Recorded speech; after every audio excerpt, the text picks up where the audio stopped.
Good morning, Grace and Peace Church. It's good to be here with you on this Palm Sunday.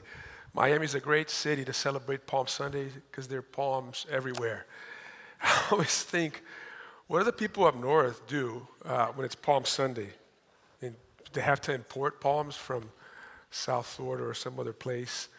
But we get to be outside and see all these palm trees and these beautiful palm branches that remind us of what happened 2,000 years ago when Jesus rode through the gates of the city of Jerusalem as he was hailed as king by the multitude that greeted him with palm branches.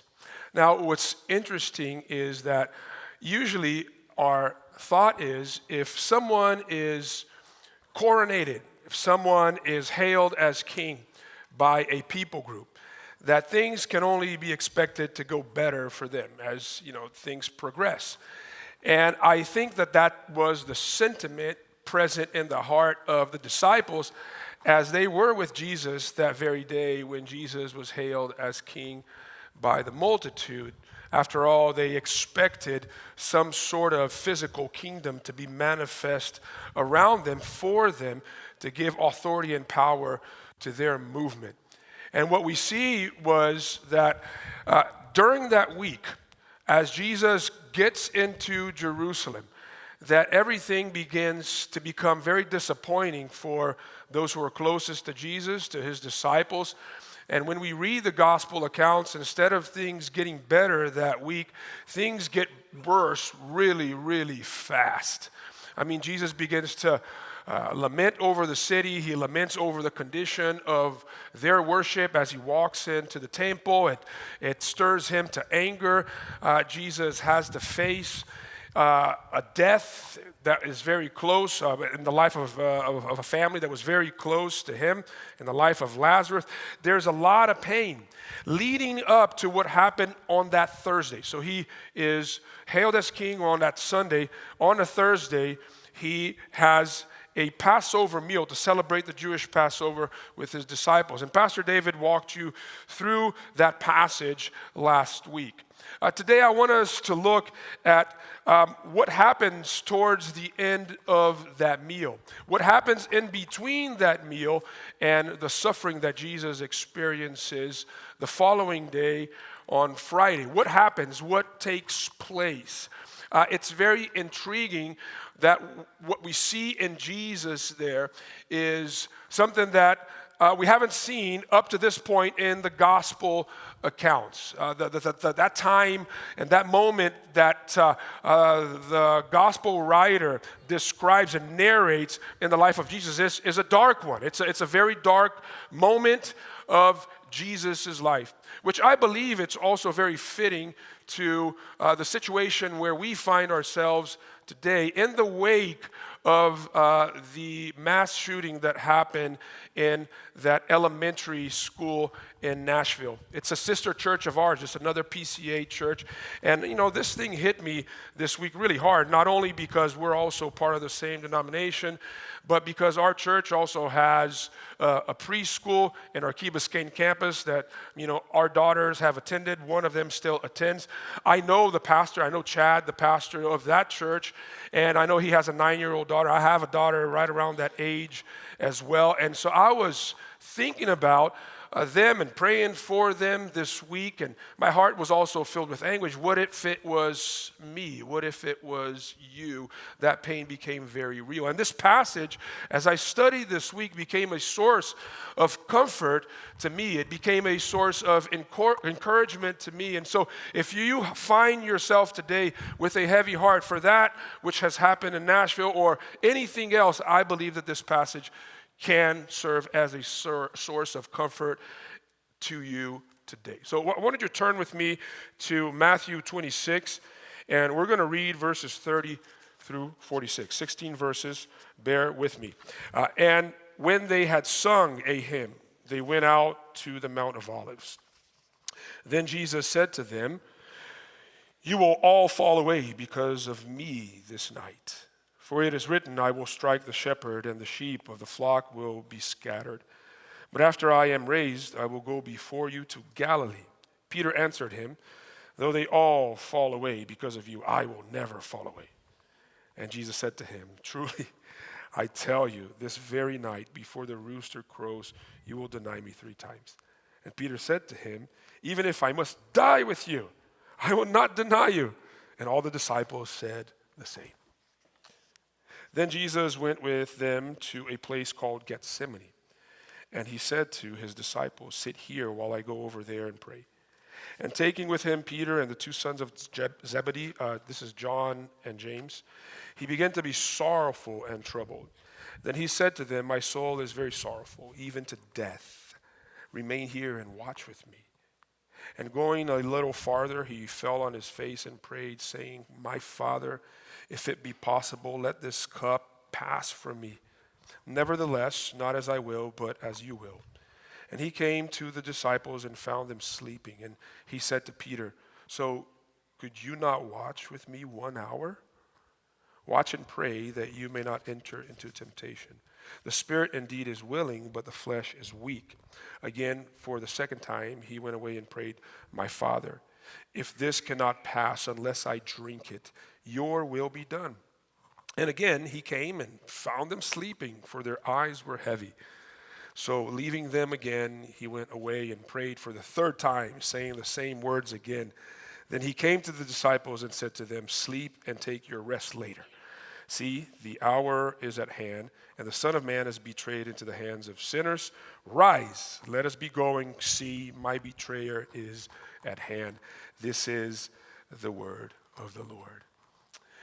You see, as we meditate on this moment in Jesus' life, like I said, there are things that we're able to see here in this chapter that we're not able to see up to this point in this gospel account from Matthew's perspective, nor any other gospel account. We're able to see the soul of Jesus. We're able to see the heart of Jesus. We're able to see Jesus' motivation and his true concerns as he moves towards what would happen on Friday.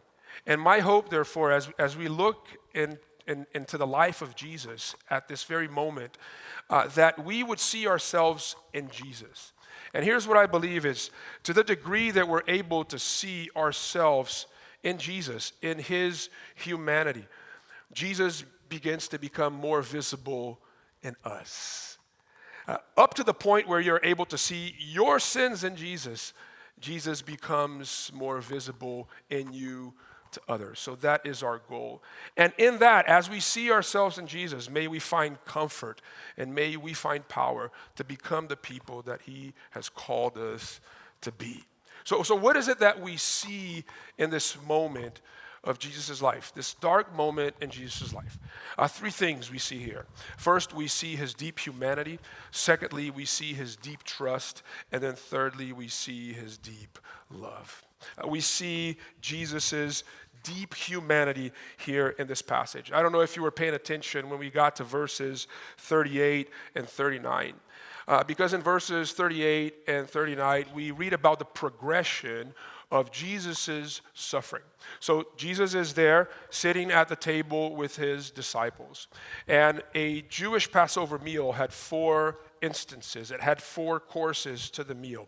You would eat and you would read scriptures in between and sing, and then you would move on to the next course.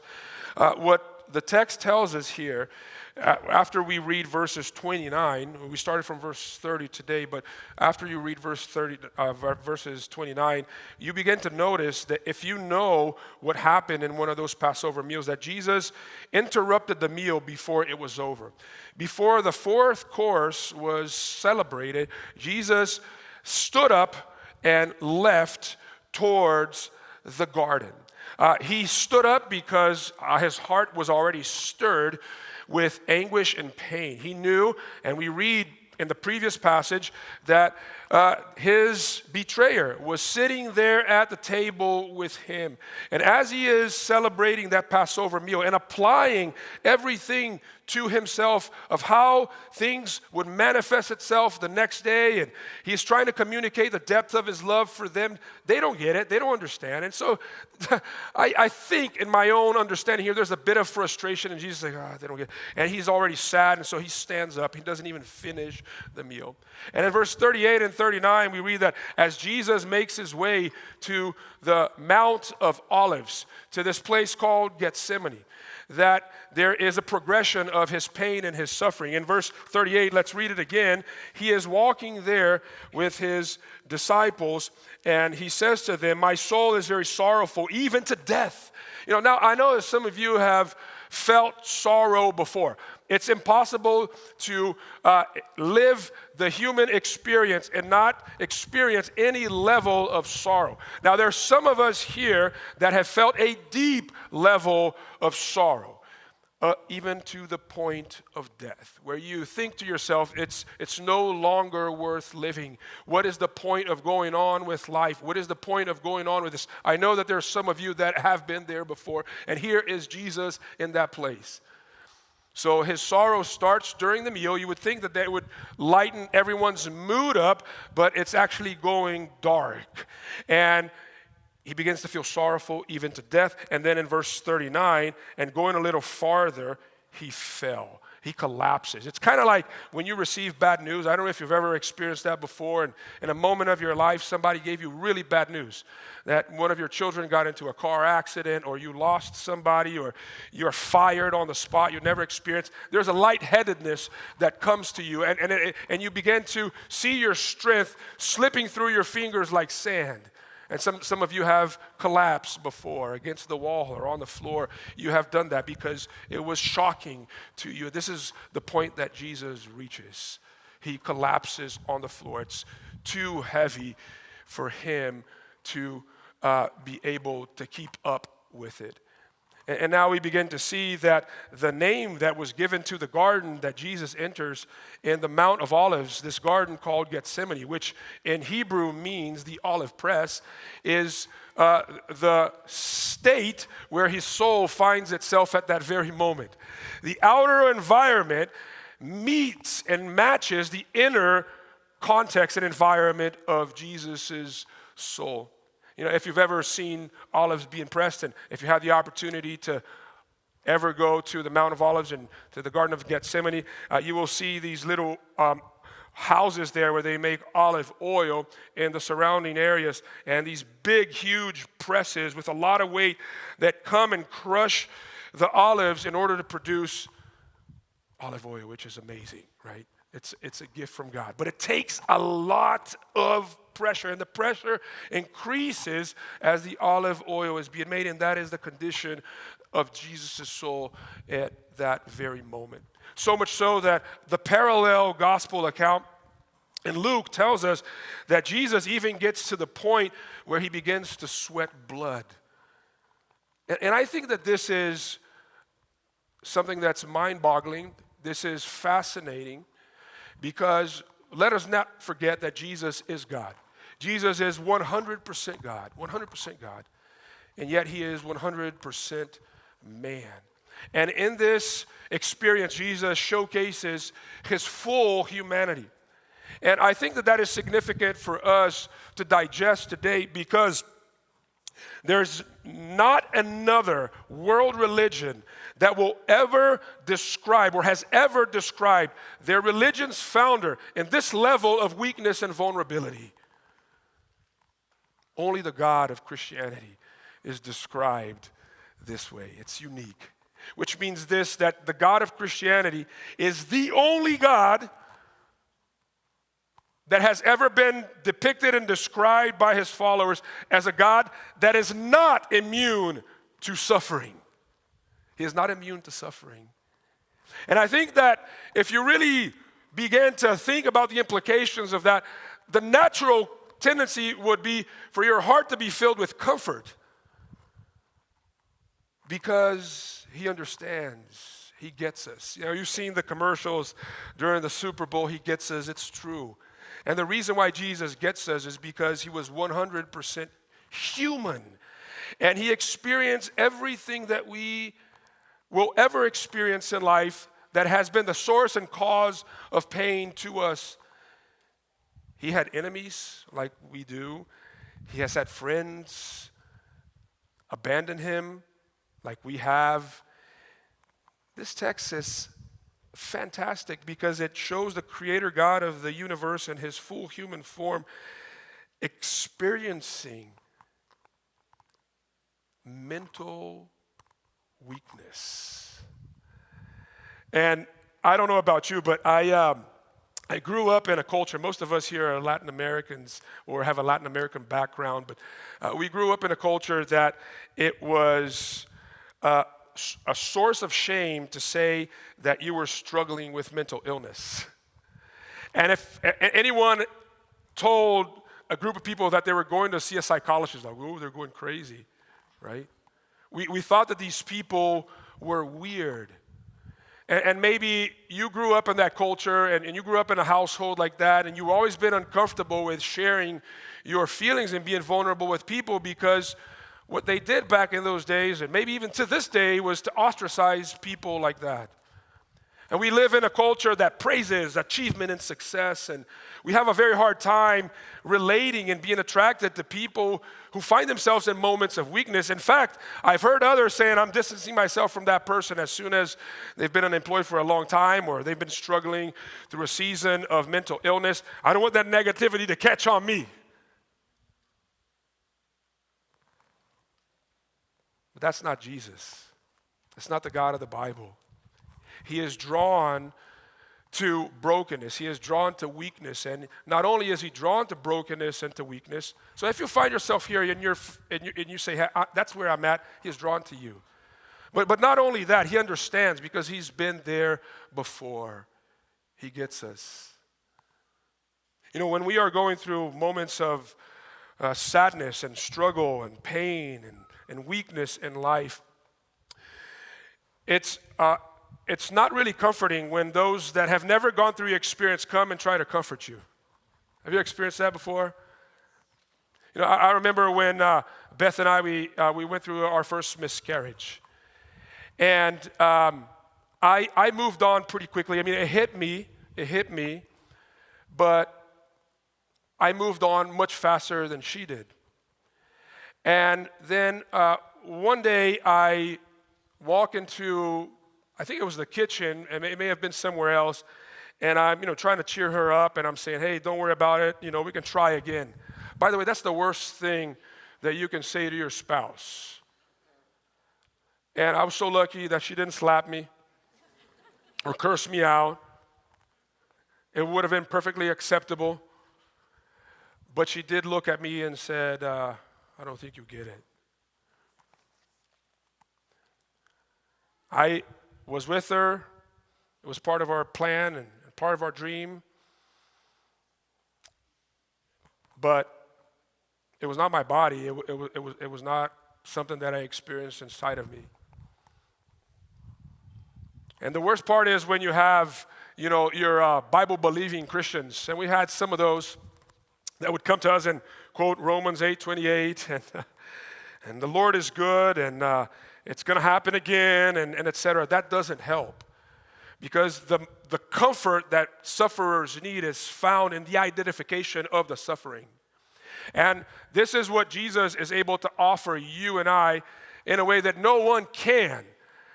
He's gone through it all. He's felt it all. And the promise, by the way, in the Gospels, as we remind ourselves of Jesus' famous sermon in the Sermon on the Mount, is that the poor in spirit are the ones who inherit the kingdom. It's those who mourn that are comforted. It's those who hunger and thirst for justice that are satisfied. And so if you come with Jesus in strength and with virtues, like the rich young ruler, he has nothing for you. You can only have from him if you come to him in weakness. And so practically what this tells us is that there's an encouragement in this passage. There's an encouragement in this narrative towards vulnerability for all of us. It has been believed that vulnerability has been a sign of weakness, especially in this culture where Jesus is showing a level of weakness as he is being vulnerable. It was frowned upon. Brené Brown, this psychologist, I think she's a Christian too, but she's really well known in the secular sphere as well. She says that vulnerability is never a sign of weakness. It's actually a strong sign of courage. Because it takes courage for you to open your soul. It takes courage for you to let others see what's happening on the inside. And we are encouraged always in the Bible towards vulnerability, towards God. See, what Jesus is doing here is nothing different than the psalmists have done, where they have poured out their heart, they've ripped their heart apart in front of God, and they said, hey, I'm angry, I want vindication, I am frustrated, I am disappointed, I am discouraged, I feel like dying. That's the gift of prayer. And that's how prayer is supposed to be used in a very honest and real way, like Jesus is using here in the garden. We are taught as we've grown up to handle our feelings in very unhealthy ways. There are those who have been taught to stuff their feelings, because it's a sign of weakness. Don't show your feelings to others and stuff it up. And this whole new stoicism that's out there says not to attach yourself to anything. That's unhealthy, I'm telling you.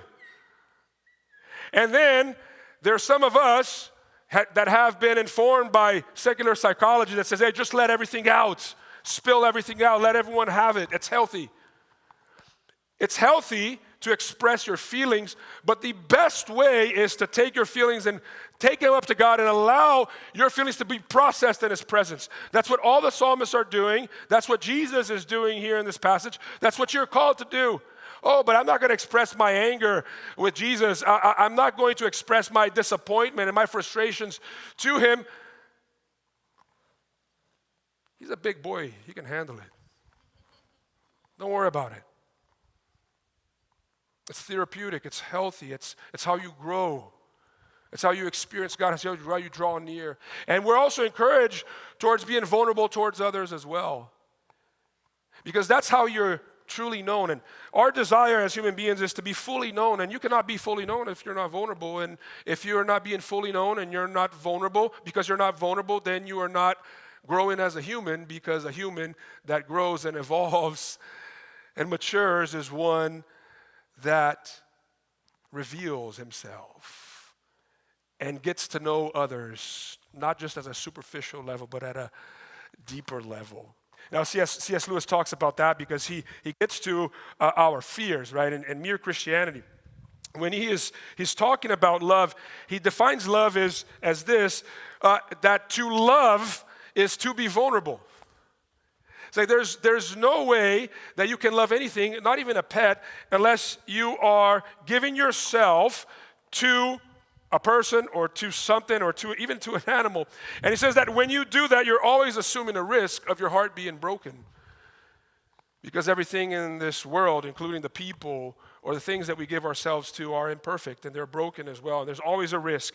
And the reason why some of us have not ever stepped into a space of vulnerability is because we're afraid. Because when we have done that in the past, people trampled on it. And they betrayed us. And they used it against us. Like C.S. Lewis says that there's no other way. You have to take on this risk because the alternative is that you will isolate yourself, in that you will lose your humanity, you will become stone cold, and you will experience the closest experience that there is to hell on earth, which is to live a life characterized by loneliness. So be vulnerable with God and with others. Because you can trust God. This is the second thing that we see here is the depth of Jesus' trust. He has this deep trust in God. One of the things that always gets to me when I read this passage is what we read in verse 30.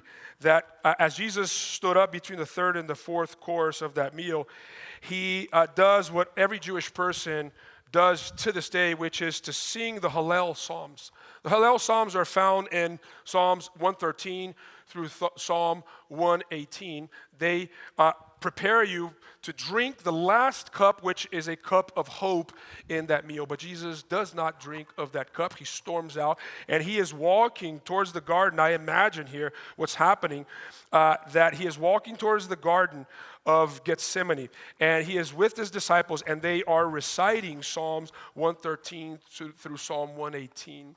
And when he gets to the garden of Gethsemane, he is about that time singing Psalm 118, which was the last psalm, and the words of the psalm goes like this: "This is the day that the Lord has made. Let us rejoice and be glad in it." He is walking to his death, literally. He is profoundly filled with sorrow and anguish. And the song that he chooses to sing is, "This is the day that the Lord has made. Let me rejoice and be glad on this day." Are you kidding me? How can you sing such a song of the goodness of God? How can you sing such a song of hope and gladness when all you see in front of you is darkness and misery? How can you do that? How can you sing such a song when the words that are coming out of your mouth do not agree with the script that's in your heart? How can you sing a song like this? I mean, it's easy when you wake up in the morning and you know that you're going to have a big event coming up, a promotion, when your kids are going to do a recital, when you're going on vacation. It's easy for you to wake up in the morning. This is the day that the Lord has made. Let us rejoice and be glad in it. That's easy. And that's usually the verse that we go to when we go through days like that, when we know that something good and exciting is coming.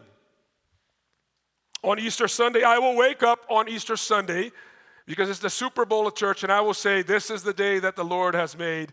Let us rejoice and be glad in it." But Jesus sang this song not in the morning, but at night. Jesus sang this song not in a state of gladness and hope, but in a state of despair and darkness. That's when Jesus sang the song. How can you sing a song like this? There's only two possibilities of anyone singing a song like this when their heart doesn't agree with the words that they are professing. When all they can see in front of them is darkness. There's no light at the end of the tunnel. There's only two possibilities. Either you're not comfortable in sharing the truth that's in your heart because you are afraid of the consequences that will bear. That's Peter later on. When he is in the surroundings of the temple after Jesus had been arrested and people identify him as a disciple of Jesus, we know that Peter loved Jesus, okay? There's no doubt. But when they asked him, "Do you know this man?" What does he say? "Oh, I've never known him. I don't know who he is." And the reasons why we are dishonest, we lack integrity, is because of that. It's because we are afraid of what we will receive, the response that will come on the other end. Or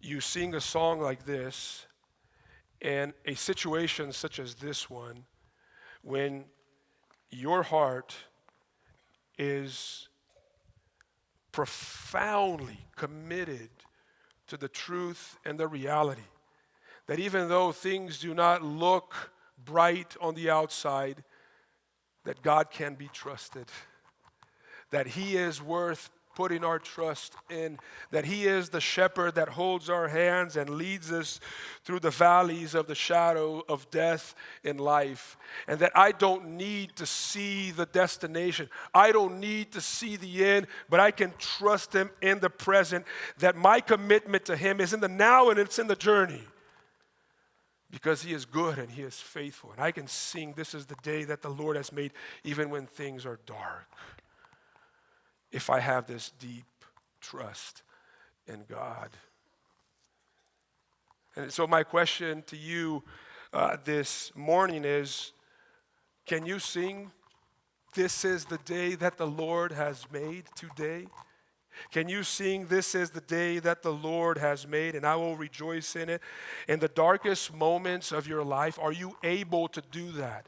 Would you be able to do that today? If you have walked this room here with a heart heavy in anguish, are you able to do that? You're only able to do that if you are able to understand and see His deep love for you. It's only when you see His deep love for you that you're able to resolve to sing and to praise in the context of pain. This is the day that the Lord has made. I will rejoice. It's a choice that you make. I had a pastor that I worked with back in the days, Beth, and I worked with him. He had this cheesy line that he would always throw around. He would say, "Rejoice is a choice." It is a choice. Now listen, there's a balance here. There's nothing wrong for you to be in touch with your feelings, for you to express your feelings, for you to be vulnerable. It's healthy, but it's not healthy to permanently find yourself there, to have no movement towards healing, no movement towards hope. You know, some of us sometimes find ourselves content in being in our misery because that's actually a way that we attract attention from others. That's true. And you need to see the depth of His love for you. When you're able to see that love, it moves you out of that place towards a situation of hope. Because, you know, your children, they trust you. And therefore, they'll do what you ask. Even if you were to ask your children, I hope nobody ever does this, but people have done it in the past, to drink poison, they'll do it because they know that they are loved. And, and sometimes reality is not that kids are actually loved, but they have this innate belief in them that my parents actually do love me, and I'll do what they ask. That doesn't happen all the time. Sometimes you have to discipline them, but that's another sermon. But they'll do things because of trust, of love, that they know. Do you know how loved you are? Third insight is, obviously, the depth into His love. And in this passage here, we see the amazing love of Jesus that's showcased towards the Father and towards His disciples as well. It's a love that He shows when He says 3 times, if there's a possibility not to go through this pain and suffering, show it to me, but your will be done, your will be done, your will be done. Because the way in which you demonstrate love to God is through obedience. Jesus says, those that love me, obey my commandments. There's no way to demonstrate love for God if you are not living a life of obedience to God. And ultimately, a life of obedience to God is expressed by loving others. You know, of people that say that they love God, but they're mean to others, what they love is tradition. What they love is doctrine. They don't love people, okay? Because you cannot say that you love God when you're rude and mean to people, right? You cannot say that you love God when you walk around with a sense of superiority towards others, towards people that do not believe like you, towards people that do not vote like you, towards people that do not inhabit the same spaces that you do. There's no way for you to be genuine about your love for God if it's not demonstrated towards the love of people. And that's what we see Jesus doing here. He's loving God through obedience, and that is being demonstrated in how He is loving His disciples, who, by the way, are dropping the ball on Him over and over again. I mean, all what Jesus asks His disciples is, I'm filled with anguish, just stay here with me. Just stay here. I just need you guys close. And then when He looks to the side after a few minutes, what's happening? They're asleep on Him. And so He goes and He comes back, and it happens a second time, and it happens a third time. And you would think that Jesus said, now, that this is strike 3. I'm done with you guys because we have canceled other people for much less than this. You have been canceled for much less than this. And in his most vulnerable moment, in his moment of most need, his friends are dropping the ball on him, and Jesus is constantly pursuing them. Jesus is constantly showing mercy and grace to them. There's no limit of grace and mercy that you can show your spouse. There's no limit of grace and mercy that you can show a friend that has wronged you. There's no limit of grace and love that you can show to a coworker that has backstabbed you. There's no limit, because there's no limit to the grace of God in your life. Cancellation is not for Christians. It's not. There are boundaries, but not cancellation. It's not for Christians. At least for those who understand the depth of God's love for them. And we begin to see the demonstration of this love, not only just the patience that Jesus exercises towards his disciples as they prove to him that they don't get what's happening, what's going on. They are not with him when he needs them the most, but because Jesus will not allow his pain to get in the way of his service to them. We allow our pain to get in the way of our service and care to others. Oh, I'm not going to give anything because I don't have anything to give. Nobody is paying attention to me, so why should I care for anybody? There's a way to be filled with self and consumed with self, even in your pain and in your misery. It's hard for us to have this type of selfless love that always looks outside and always looks beyond. This is true love, guys. Can't you see this? He will not allow his pain and his suffering, his anguish to stand in the way of his service to them like we do, because this is true love. I hope you can understand up to this point that we need this type of trust in God. We need this deep trust in God. We need this deep love of God in our lives. I hope you can see this. You know why we need it? Because unless we have this deep trust in God, and unless we experience this depth of love of God in our lives, we cannot be the humans that God has called us to be. See, what we see here in Jesus, in his vulnerability, in his way of loving, in his trust to the Father, is his full humanity in display. This is what a full human looks like. A perfect human looks like. He's a perfect human. This is what a perfect human looks like. And you cannot grow in your humanity and your spiritual maturity unless there is a growing trust or a reestablished trust in the God who has loved you. There's no way to become this type of human unless you really give yourself to the depth of this love, unless you get and experience this type of love. There's no way.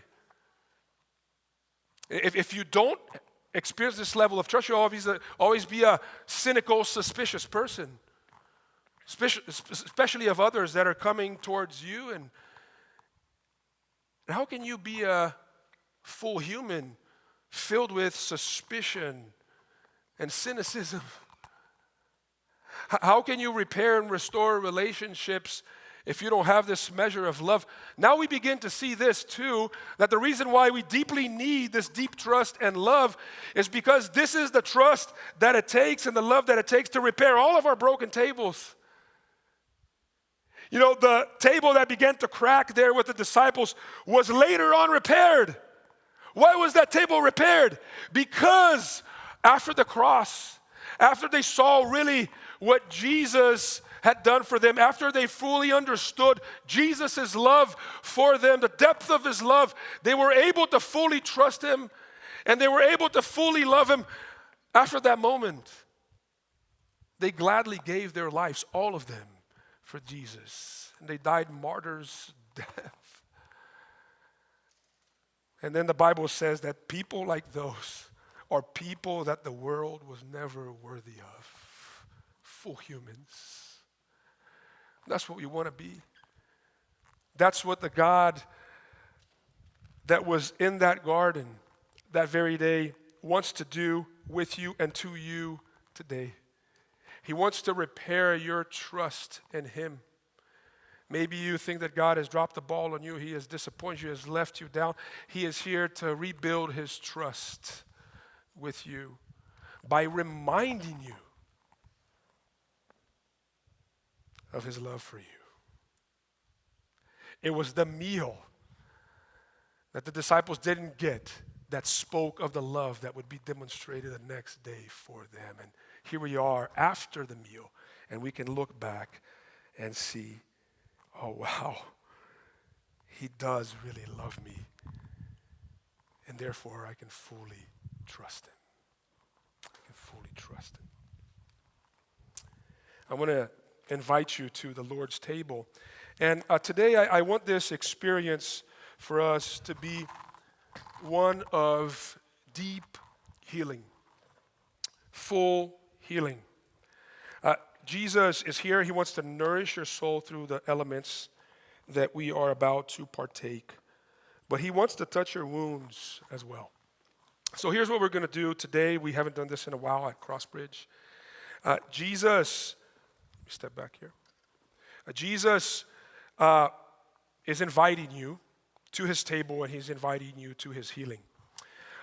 As we celebrate communion, sorry, I'm OCD here. As we celebrate communion, we're going to have two stations here in the corner, and I'm going to come down here in a little while with my wife, Beth. And if your soul is filled with any level of anguish and sorrow, we want to anoint you with oil and pray for you. We'll have elders on the sides, and I'll be down here. You can choose to be prayed over first, then take the elements, or you can take the elements and come back for that. We're going to do that for a while. This is Jesus saying to you here, here's how much I care about you. I'm willing to touch your wounds. I know where you're at. I'm in your place. I've been in your place, and I'm here, and I want to heal you. I want to offer you encouragement and hope today.